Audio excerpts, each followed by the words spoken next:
श्री कृष्णा। राधे राधे आप सभी को। आपने एक गीत अवश्य सुना होगा, गीत गोविंद। तो जो गीत गोविंद है वो एक कोई साधारण चीज़ नहीं है जब हम इसको चलते फिरते उठते बैठते गा लें।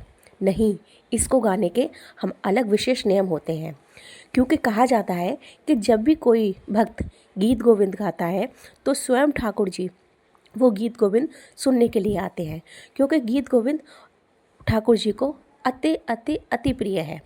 अगर कोई भी भक्त गीत गोविंद गाता है और अपने भगवान से कहता है कि प्रभु मुझे आप कुछ चमत्कार दिखाइए या मेरी ज़िंदगी में कुछ करिए, तो हमको गीत गोविंद गाने से पहले अपने ठाकुर जी को एक आसन देना चाहिए। क्योंकि भक्तों की मान्यता है कि गीत गोविंद जब गाया जाता है तो ठाकुर जी स्वयं उसको सुनने के लिए आते हैं। ठाकुर जी को गीत गोविंद बहुत अधिक प्रिय है। जब जयदेव जी गीत गोविंद लिख रहे थे तब वो कुछ कार्यवश वहाँ से उठ गए, क्योंकि वो जो लाइन लिख रहे थे उनको लगा कि नहीं, ये लाइन लिखने की मेरी क्षमता नहीं है, मैं इसको नहीं लिख सकता। तो वो अपनी पत्नी से कहते हैं कि मैं स्नान करने जा रहा हूँ, आकर इसको पूरा करूँगा। लेकिन तभी उनकी पत्नी देखती हैं कि जो जयदेव जी हैं वो तो आ गए और अपने लिखने पर लग गए हैं। तब उनकी पत्नी ने कहा कि चलिए मैंने खाना लगा दिया है, खाना खा लीजिए। तब उन्होंने खाना खाया और वो अपने काम के लिए चले गए।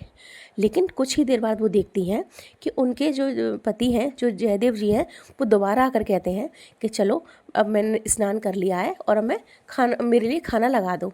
तब उनकी पत्नी कहती हैं कि अभी तो आपने खाना खाया था और अपनी जो कविता लिख रहे थे वो भी आपने पूरी करी है।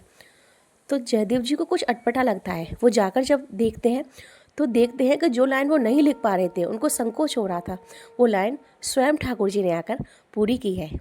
तो अब तो आपको पता चल ही गया होगा कि गीत गोविंद जो है वो ठाकुर जी को कितना प्रिय है। अगर आप कभी भी गीत गोविंद गाते हैं तो ऐसा भाव रखिए कि स्वयं ठाकुर जी आपका वो गीत गोविंद सुन रहे हैं और उनको एक आसन दीजिए। उनको कहिए कि आइए प्रभु, मैं गीत गोविंद गा रहा हूँ और तुम इसको सुनिए।